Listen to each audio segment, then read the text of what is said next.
Back to bulletin.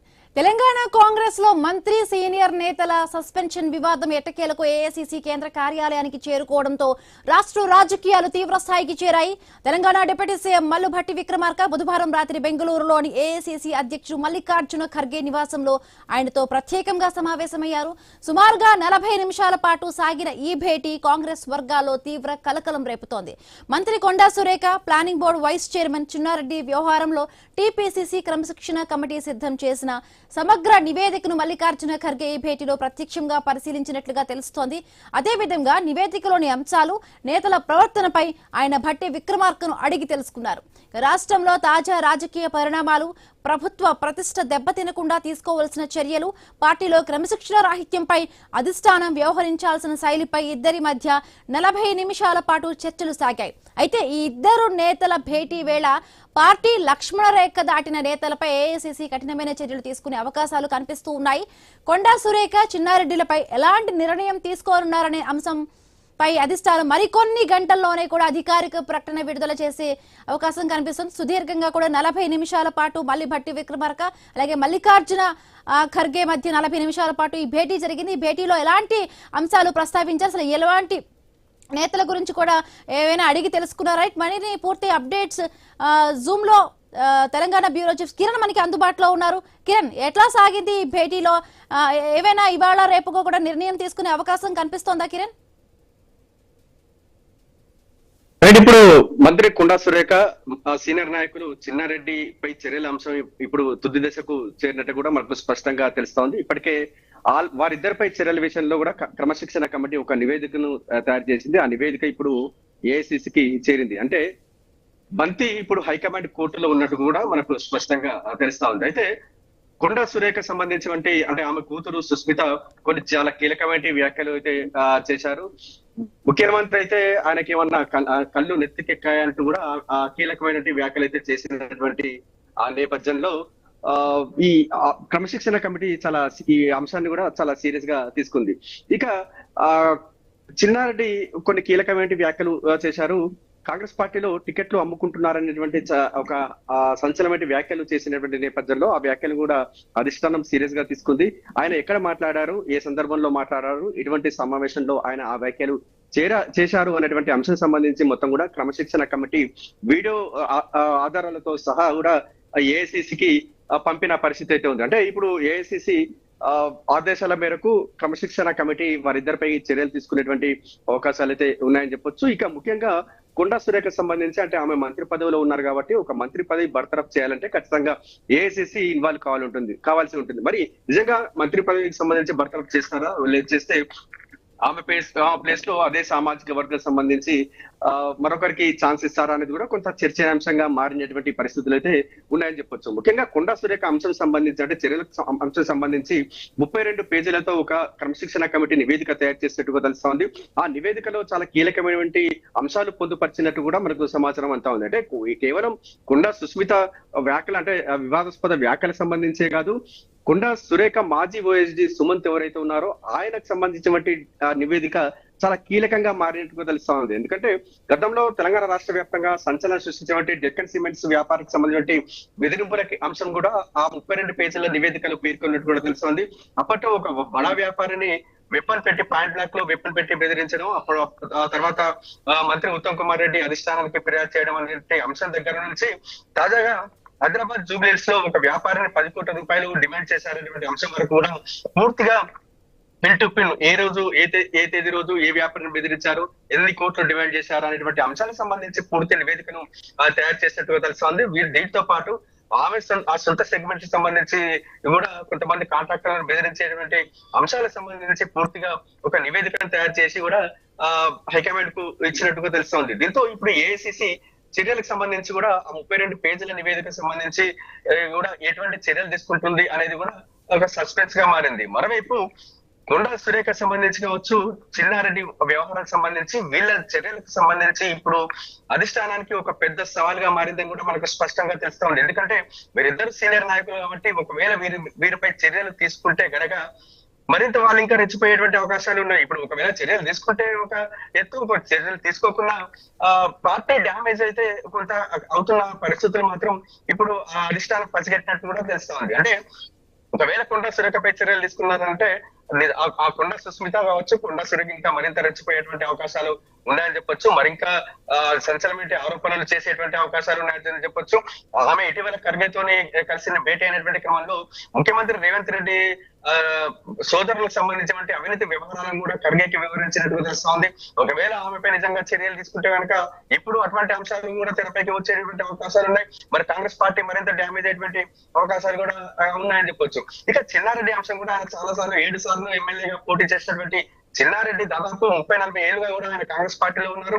Congress పార్టీలో ఉన్నటువంటి అంత సీనియారిటీ ఉన్నటువంటి ఆ నాయకుడు కాంగ్రెస్ పార్టీలో టికెట్లు అమ్ముకుంటున్నారు అనేటువంటి ఒక సంచలనమైనటువంటి ఆరోపణలు చేశారు. ఇక ఆయన వివరణ ఇచ్చి ఆయన సోకాల్ నోట్లు ఇచ్చారు. ఆయన తర్వాత ఆయన వివరణ కూడా ఇవ్వడం జరిగింది. కానీ ఆ వివరణకు హైకమాండ్ సంతృప్తి చెందినట్టుగా తెలుస్తుంది. ఒకవేళ సంతృప్తి చెందినట్లయితే ఆయనపై వార్నింగ్ ఇచ్చి వదిలేసేవారు. కానీ ఇప్పుడు ఆయనపై కూడా చర్యలు ఉంటాయనేటువంటి సంకేతాలు కనిపిస్తున్నటువంటి నేపథ్యంలో నిజంగా మరి చిన్నారెడ్డిపై చర్యలు కనుక తీసుకుంటే ఆయన స్టెప్ ఏ విధంగా ఉండబోతుంది, ఇంకా అనేటువంటి సంచలనమైన ఆరోపణలు చేసేటువంటి అవకాశాలు ఉన్నాయి. అంటే కిరణ్ మీరు అంటున్నట్టుగా కూడా పార్టీ చర్యలు తీసుకుంటేనే ఎక్కువ నష్టమా, తీసుకోకపోతేనే ఎక్కువ నష్టం? ఇక్కడ 2 క్వశ్చన్స్ ఉన్నాయి. అంటే ఎట్లా అర్థం చేసుకోవాలి? ఒకవేళ పార్టీ లైన్ దాటితే ఉపేక్షించము, ప్రతి ఒక్కరూ కూడా పార్టీకి అనుగుణంగా క్రమశిక్షణ చర్యలకు లోబడే ఉండాలంటూ కూడా అందరూ పార్టీ లైన్ అనుబడే ఉండాలి. సో అన్నట్టుగా వాళ్ళు చెప్తున్నారు. బట్ చర్యలు తీసుకోకపోతే పార్టీకి ఎక్కువ నష్టమా, తీసుకుంటేనే ఎక్కువ నష్టమా? ఇప్పుడు ఒకరిని కంట్రోల్ చేయక ప్రతి ఒక్కరూ కూడా మాట్లాడే అవకాశంగా కనిపిస్తుంది. ముఖ్యంగా కూడా రేవంత్ రెడ్డి తన మాట నెగ్గించుకోకుండా కూడా జరిగిన కొంత మెసేజ్ కూడా వెళుతుంది. పార్టీ అధిష్టానం నాయకుడు కాబట్టి ఆ ఇమేజ్ కూడా, ఇప్పుడు రేవంత్ రెడ్డి ఇమేజ్ కూడా చాలా ఇంపార్టెంట్ ఇక్కడ. రైట్, నిజంగా మీరు అన్నట్టు చర్యలు తీసుకుంటే ఒక పరిస్థితి ఒక విధంగా ఉంటుంది, చర్యలు తీసుకోకుండా ఒక విధంగా ఉంటుంది అని కూడా క్లియర్ గా అర్థమవుతుంది. ఎందుకంటే కొండా సుస్మిత లాంటి ఒక చిన్న నాయకురాలే ముఖ్యమంత్రి రేవంత్ రెడ్డి స్థాయిని ప్రశ్నించడం, ఆమె హోదాను మరిచి, వయసును మరిచి కూడా ఆమె చాలా కీలకమైన వ్యాఖ్యలు అయితే చేశారు. అంటే ముఖ్యమంత్రి అయితే ఆయనకి ఏమైనా కళ్ళు నెత్తికెక్కాయంటూ కూడా సంచలన ఆరోపణలు చేసినటువంటి నేపథ్యంలో నిజంగా ఇది కొండా సుస్మిత నోటి వెంట వచ్చినవి కావని, దాని ఆ స్క్రిప్ట్ కొండా సురేఖ అనేటువంటి విషయాలకు సంబంధించి కూడా అధిష్టానం భావించింది. ఆ నేపథ్యంలోనే ఆ వ్యాఖ్యలు సీరియస్ గా తీసుకున్నటువంటి అధిష్టానం కొండా సురేఖకు షోకాజ్ నోటీసులు ఇవ్వడం జరిగింది. ఆ తర్వాత ఆమె వివరణ పొందలేని వివరణ ఇచ్చిందంటూ కూడా అధిష్టానం కూడా భావించింది. ఒకవేళ నిజంగా కొండా సుస్మితకు వ్యాఖ్యలతో తనకు సంబంధం లేదని చెప్పినప్పుడు కూడా ఎందుకు ఆ వ్యాఖ్యలను ఖండించలేదు, కూతురుకు ఎందుకు సర్ది చెప్పుకోలేదు అనేటువంటి విషయాలు కూడా అంశాలు కూడా ప్రస్తావనకు వచ్చినటువంటి పరిస్థితులు అయితే ఉన్నాయని చెప్పొచ్చు. ఇక చర్యలు తీసుకుంటే ఏ విధంగా ఉంటుందంటే, ఒకవేళ చర్యలు నిజంగా ఆమెపై చర్యలు తీసుకోవడం, మంత్రి పదవి నుంచి బర్తరఫ్ చేస్తున్నట్లయితే కొండా సురేఖ మరింత ఇంకా రెచ్చిపోతారా అనేటువంటి ఒక ప్రచారం కూడా జరుగుతుంది. ఎందుకంటే ఇప్పటికే ఈ మధ్య కొండా మురళి కూడా భట్టి విక్రమార్కతో కలిసి ప్లాన్ ఏ ప్లాన్ బి అంటూ కూడా అది కూడా చెప్పిన సందర్భం ఉంది. ఒకవేళ చర్యలు తీసుకుంటే ఒక ప్లాన్ ఏ కాకపోతే ప్లాన్ బి లో కూడా వెళ్ళేట ఇదంతా కూడా ఇప్పుడు ఆల్రెడీ మల్లికార్జున ఖర్గేకు ఇదంతా వివరించే ఉండుంటారు. సో ముఖ్యంగా మనం ఎట్లా అర్థం చేసుకోవాలి? ఎస్ హిమబిందు, నిజంగా మీరు అన్నట్టుగా ఇప్పుడు చర్యలు తీసుకుంటే ఏ విధంగా ఉంటుంది, చర్యలు తీసుకోకపోతే ఏ విధంగా ఉంటుంది. చర్యలు తీసుకుంటే కనుక ఇప్పుడు ఆల్రెడీ కొండా సురేఖ సంబంధించి భట్టి విక్రమార్కతో భేటీ కావడం, అదేవిధంగా కోమటిరెడ్డి రాజగోపాల్తో భేటీ కావడం, కొండా మురళి కొన్ని అంశాలకు సంబంధించి కొంచెం చర్చకు వచ్చినట్టు తెలుస్తోంది. వీరిద్దరు భేటీ తర్వాత మళ్ళీ భట్టి విక్రమార్క బెంగళూరు తినడం, ఖర్గేతో 40 నిమిషాలు మాట్లాడడానికి సంబంధించిన అంశాలు చూసుకున్నట్లయితే నిజంగా కొండా సురేఖకు అంతర్గతంగా మద్దతు పెరుగుతుందా అనేటువంటి చర్చ, అనుమానాలు కూడా తెరపైకి వస్తున్నటువంటి పరిస్థితులు కూడా మనం చూస్తా ఉన్నాం. ఎందుకంటే ఇటీవల ముఖ్యమంత్రి రేవంత్ రెడ్డి మద్దతుగా కొంతమంది 18 మంది ఎమ్మెల్యేలు వచ్చారు, 2 ఎమ్మెల్సీలు వచ్చి కొండా సురేఖకు సంబంధించి ఆమె తీరును ఎండగట్టాలనేటువంటి ప్రెస్ మీట్ కూడా నిర్వహించారు. కానీ అందులో 18 మంది ఎమ్మెల్యేలు మాత్రమే పాల్గొన్నారు, 2 ఎమ్మెల్సీలు మాత్రమే పాల్గొన్నారు. కానీ అప్పుడు ఒక చర్చ జరిగింది. అంటే ముఖ్యమంత్రి రేవంత్ రెడ్డి వెంట ఉన్నది 18 మంది ఎమ్మెల్యేల అనేటువంటి ఒక చర్చ జరిగింది. ఆ నేపథ్యంలోనే కొండా సురేఖ చర్యల వ్యవహారం అయితే ముఖ్యమంత్రి రేవంత్ రెడ్డి కూడా బల పరీక్షగా మారినటువంటి పరిస్థితులు కూడా మనం చూస్తా ఉన్నాం. ఆ నేపథ్యంలోనే ఆ మీడియా సమావేశానికి ఒక మంత్రి కూడా హాజరు కాలేదు. ముఖ్యమంత్రి రేవంత్ రెడ్డికి అత్యంత సన్నిహితురాలుగా అంటే సోదరిగా ముద్రపడినటువంటి సీతక్క కూడా ఎక్కడ కూడా కొండా సురేఖ అంశంపై కూడా ప్రస్తావన రాలేదు. ఆమె గుడిపై కూడా ఎప్పుడు మాట్లాడినటువంటి పరిస్థితులు కూడా లేదని చెప్పొచ్చు. ఇక మంత్రుల వ్యవహారాలకు సంబంధించి కొండా సురేఖకు అంతర్గతంగా కొంతమంది మంత్రులు ఆమెకు మద్దతుగా ఉన్నట్టుగా తెలుస్తా ఉంది.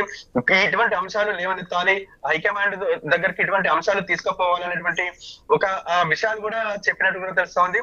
వారి సూచనల ప్రకారం, వారి అభిప్రాయం ప్రకారం అప్పట్లో ఇటీవల ఖర్గేను కలిసి ఇటువంటి అంశాలన్నీ కూడా తెరపైకి వచ్చినట్టు కూడా తెలుస్తా ఉంది. ఇప్పుడు అధిష్టానానికి ఒక బిగ్ సవాల్ అని చెప్పొచ్చు. కొండా సురేఖపై చర్యలు తీసుకోవాలా లేకుంటే హెచ్చరికలతో వదిలేయాలా అనేది కూడా ఒక సవాల్ గా మారినటువంటి పరిస్థితి అయితే. ఒకవేళ చర్యలు తీసుకుంటే ఎటువంటి పరిస్థితులు తలెత్తే అవకాశాలు ఉన్నాయని కూడా ఇప్పుడు సీనియర్ నాయకులైనటువంటి బట్టి విక్రమార్కతో ఖర్గే చర్చించినట్టు కూడా తెలుస్తోంది. అంటే ఆచితూచి వివరించాలి తప్ప అడుగు ముందు వేయాలంటే అన్ని ఆలోచించిన తర్వాతనే చర్యలు తీసుకోవాలనేటువంటి అభిప్రాయంతో ఇప్పుడు అధిష్టానం ఉన్నట్టుగా తెలుస్తా ఉంది. ఎందుకంటే ఆల్రెడీ కాంగ్రెస్ ప్రభుత్వం అధికారంలోకి వచ్చి 2.5 సంవత్సరాలు దాటింది. ఇంకా 3 నెలలు గడిస్తే 3 సంవత్సరాలు పూర్తవుతుంది. ఇప్పటి వరకు 6 గ్యారెంటీలకు సంబంధించి అమలు కాలేని పరిస్థితి అయితే ఉంది. అభివృద్ధి ఎక్కడ వేసిన గొంగట అక్కడే ఉన్నట్టు కూడా ఉంది. ఇప్పుడు సొంత పార్టీ నేతల నుంచి వ్యతిరేకత పెరుగుతుంది, ప్రజల్లో కూడా వ్యతిరేకత పెరుగుతున్నటువంటి నేపథ్యంలో ఈ పరిస్థితుల్లో ఇంకా సొంత పార్టీ నాయకులపై బర్తరఫ్ చేయడం, చర్యలు తీసుకోవడం వంటి పరిణామాలు చోటు చేసుకుంటే ఇంకా ముందు భవిష్యత్ పరిణామాలు కూడా ఇంకా ఘోరంగా ఉండేటువంటి పరిస్థితులు ఉండొచ్చు అనేటువంటి హైకమాండ్ భావిస్తున్నట్టుగా తెలుస్తుంది. ఆ నేపథ్యంలోనే చర్యల విషయంలో మాత్రం ఆచితూచి వివరించాలనేటువంటి ఒక భావనతో అధిష్టానం ఉంది. ఆ నేపథ్యంలోనే సీనియర్ నాయకులు అంటే బట్టి విక్రమార్క, ఉత్తమ్ కుమార్ రెడ్డి లాంటి సీనియర్ నాయకులతో మాత్రమే చర్చించి అంటే క్రమశిక్షణ కమిటీ ఇచ్చినటువంటి నివేదికతో పాటు సీనియర్ నాయకులు అంటే చర్యల విషయంలో ఉత్తమ్ కుమార్ రెడ్డి, బట్టి విక్రమార్క, దామోదర రాజనరసింహ, శ్రీధర్ బాబు ఇలాంటి సీనియర్ నాయకులతో చర్చించి మాత్రమే చర్యలు తీసుకునేటువంటి అవకాశాలు అయితే ఉన్నాయని చెప్పొచ్చు. వీరిద్దరు వ్యవహారం ఎందుకంటే వీరిద్దరు కాంగ్రెస్ పార్టీలో చాలా సీనియర్ నాయకులు కాబట్టి ఏ చర్యలు తీసుకున్నా అడుగు ముందుకు వేసేటువంటి క్రమంలో కూడా ఆచితూచి వివరించాలనేటువంటి భావనకు అధిష్టానం ఉన్నట్టు తెలుస్తుంది. మరి కొన్ని గంటల్లో అధికారిక ప్రకటన వెలువడుతుందని కూడా ప్రచారం జరుగుతున్నటువంటి నేపథ్యంలో కాంగ్రెస్ పార్టీ అధిష్టానం ఏ విధమైన అంటే వీరిద్దరి మీద చర్యల విషయంలో ఎటువంటి నిర్ణయం తీసుకుంటున్నది కూడా చాలా ఆసక్తిగా ఉత్కంఠను రేపుతున్నటువంటి పరిస్థితి అని కూడా చెప్పుకోవచ్చు. హిమబిందు అంటే ముఖ్యంగా కూడా ఇప్పుడు ప్లాన్ ఏ ప్లాన్ బికి సంబంధించి అంటే ఏదైనా ఒక నిర్ణయం తీసుకుంటే ఇప్పుడు కొండా సురేఖ దగ్గర అంటే ప్లాన్ ఏ ఉండొచ్చు, ప్లాన్ బి ఏ ఉండొచ్చు అంటే ముఖ్యంగా ఆవిడ అన్ని పార్టీస్లో కూడా తిరిగారు కాబట్టి ఒకవేళ బర్తరఫ్ చేస్తే మళ్ళీ బీఆర్ఎస్ పార్టీకి గతంలో కూడా మనం చూసాము కేసీఆర్ చాలా వరకు కూడా విసిగిపోయి ఉన్నారు. మళ్ళీ ఆ పార్టీలోకి ఆహ్వానించే అవకాశం ఉందా? ఇంకొకటి ఎప్పటి నుంచో కూడా ఇక్కడ అంటే సుష్మిత రాజకీయ ప్రవేశం గురించి కూడా అటు తల్లిదండ్రులు చాలా వరకు పెట్టుకున్నారు కాబట్టి ఇప్పుడు కాంగ్రెస్ పార్టీలో కొంత విభేదాల కారణంగా మరి కాంగ్రెస్ పార్టీలో కూడా నెక్స్ట్ అంటే ఈ టికెట్ ఇచ్చే అంశం కూడా చూస్తాను. కానీ ఇప్పుడు ఈ కొండా సురేఖకే చాలా వరకు కూడా తనే ఆత్మరక్షణలో పడిపోయారు కాబట్టి అది కూడా ఒక పెద్ద ఇది. ఇప్పుడు నెక్స్ట్ ఏంటి బీజేపీలోకి వెళ్తారా లేకపోతే కొత్తగా ఇప్పుడు చాలా వరకు కూడా బీసీ నాయకురాలుగా మహిళా నాయకురాలుగా ఉన్నారు కాబట్టి కొత్త పార్టీ పెడితే చాలా ఊహాగానాలు అయితే వస్తున్నాయి. కిరణ్ అంటే ఎట్లా ఉండబోవచ్చు ఒకవేళ వేటు పడితే కొండా సురేఖ ప్లాన్ ఏమై ఉండొచ్చు?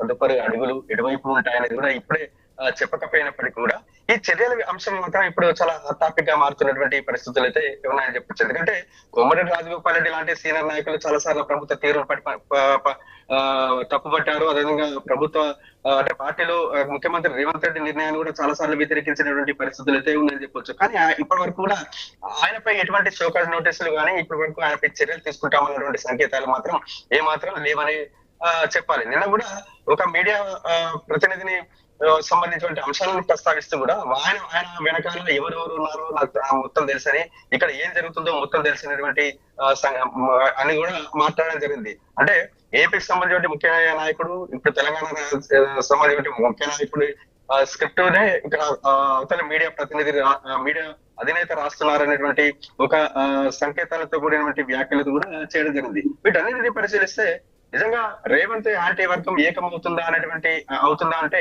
అవునన్న సమాధానాలు కూడా వినిపిస్తున్నాయి. ఎందుకంటే బట్టి విక్రమార్కతో కొండ మురళి భేటీ కావడం, రాజగోపాల్ రెడ్డి భేటీ కావడం, ఆ భేటీ అయిన వెంటనే బట్టి విక్రమార్క బెంగళూరులో తేలడం, బెంగళూరులో ఖర్గేతో మాట్లాడడం, 40 నిమిషాలు మాట్లాడడం, ఆయన కొన్ని అంశాలు కూడా తెరపైకి తీసుకురావడం వంటి అంశాలు చూస్తుంటే నిజంగా కొండా సురేఖ విషయంలో చర్యలు తీసుకుంటారనేది కూడా కొంత అనుమానంగానే ఉన్నదని చెప్పొచ్చు. ఒకవేళ చర్యలు తీసుకుంటే ఆమె తదుపరి అడుగులు ఎటువైపు, తర్వాత పార్టీ మారుతుందా లేకుంటే రెబల్ గానే ఉంటుందా అనేది కూడా కొంత చర్చనీయాంశంగా మారింది. మరోవైపు ఆమె కూతురు జనసేన పార్టీలోకి వెళ్తుందనేటువంటి ఒక ప్రచారం కూడా జరుగుతున్నటువంటి నేపథ్యంలో తల్లి కూతురు అటువైపు వెళ్తారా అనేది కూడా కొంత హాట్ టాపిక్ గా మారినటువంటి ప్రచారం అయితే జరుగుతున్నది. మొత్తంగా చూసుకున్నట్లయితే ఆమె ఏ పార్టీలో వెళ్తారనేది, తర్వాత ఆమె రాజకీయ భవిష్యత్ కార్యాచరణ ఏ విధంగా ఉంటుంది అనేది పక్కన పెడితే, ఆమె చర్యల ఇప్పుడు ఆమెపై హైకమాండ్ చర్యల అంశం అయితే చాలా ఆసక్తిని రేపుతున్నటువంటి పరిస్థితులు అయితే మనకు స్పష్టంగా చూస్తా ఉన్నాం. మరి నిజంగా ఇప్పుడు మరికొన్ని గంటల్లో ఆమెపై చర్యలకు సంబంధించి ఒక ప్రకటన వెలువడుతుందనేటువంటి సంకేతాలు కనిపిస్తున్న నేపథ్యంలో ఆమెపై ఎటువంటి తదుపరి చర్యలు ఏ విధంగా ఉండబోతాయి, లేకుంటే సుతమెత్తగా వార్నింగ్ ఇచ్చి మళ్ళీ ఇటువంటి పరిణామాలు చోటు చేసుకోవద్దు, మళ్ళీ ఎటువంటి కామెంట్స్ చేయొద్దు, అధిష్టాన నిర్ణయానికి కట్టుబడి ఉండాలనేది కొంత వార్నింగ్ ఇచ్చి వదిలిపెడతారనేది కూడా ఇంకా చూడాల్సింది. అంటే కిరణ్, ఇంకొకటి కూడా మనం ఇక్కడ అర్థం చేసుకోవాలని, కోమటిరెడ్డి రాజగోపాల్ రెడ్డి ఎప్పుడు కూడా ముఖ్యమంత్రిని విమర్శిస్తూ బహిరంగంగా కూడా మాట్లాడిన సందర్భం ఉంది. గత నెలలో కూడా ఒక పుస్తక ఆవిష్కరణ సభలో కూడా చాలా వరకు కూడా ఆయన మాట్లాడారు రేవంత్ రెడ్డి పైన. బట్ ఒక్కసారిగా నిన్న అయితే మొత్తంగా కూడా ఈ కొండా ఎపిసోడ్ జరుగుతున్న సమయంలోనే నిన్న భట్టి విక్రమార్కతో కలిసి నేను నియోజకవర్గం పనులకు సంబంధించి అభివృద్ధి కార్యక్రమాల భాగంగానే కలిశాను అంటూ కూడా ఈ ఇష్యూని అడిగినప్పుడు నేను డెఫినెట్గా ఏఐసిసి ఏదైతే నిర్ణయం తీసుకుంటుందో దానికే కట్టుబడి ఉంటాను, రేవంత్ రెడ్డి చెప్పిందే కరెక్ట్ అంటూ కూడా ఆయన చెప్పడం జరిగింది. సో ఎట్లా అర్థం చేసుకోవాలి? ఎప్పుడో విమర్శించిన ఒక వ్యక్తి ఈ ఏదైతే కూడా ఈ ఇష్యూ జరుగుతుందో ఒక్కసారిగా కూడా ఆయన యూటర్న్ తీసుకున్న పరిస్థితి. నిజంగా హైకమాండ్ నుంచి ఆయనకు ఎటువంటి అక్షింతలు పడ్డాయా, లేకుంటే వార్నింగ్ వచ్చాయా, లేకుంటే ఇంకా ఏం జరిగింది అనేది కూడా పక్కన పెడితే, రాజగోపాల్ రెడ్డి చాలా క్లియర్ గా ఒక స్టాండ్ తో ఉన్నట్టు కూడా తెలుస్తా ఉంది. అంటే మంత్రివర్గ విషయానికి సంబంధించి ఆయన పూర్తిగా మంత్రి పదవిపై ఆశలు వదులుకున్నట్టు కూడా తెలుస్తా ఉంది. ఎందుకంటే ఆల్రెడీ 2.5 సంవత్సరాలు దాటింది, 3వ సంవత్సరం కూడా ఎంటర్ అవుతున్నటువంటి నేపథ్యంలో ఆయన మంత్రి పదవిపై ఆశలు వదులుకున్నట్టు కూడా మనకు అయితే స్పష్టంగా తెలుస్తా ఉంది. ఆయన ఏమాత్రం వెనక్కి తగ్గినట్టు ఏమాత్రం కనిపించడం లేదే చెప్పాలి. ఎందుకంటే నిన్న మీడియా సమావేశంలో మాట్లాడుతూ చాలా కీలకమైన వ్యాఖ్యలు చేయడం జరిగింది.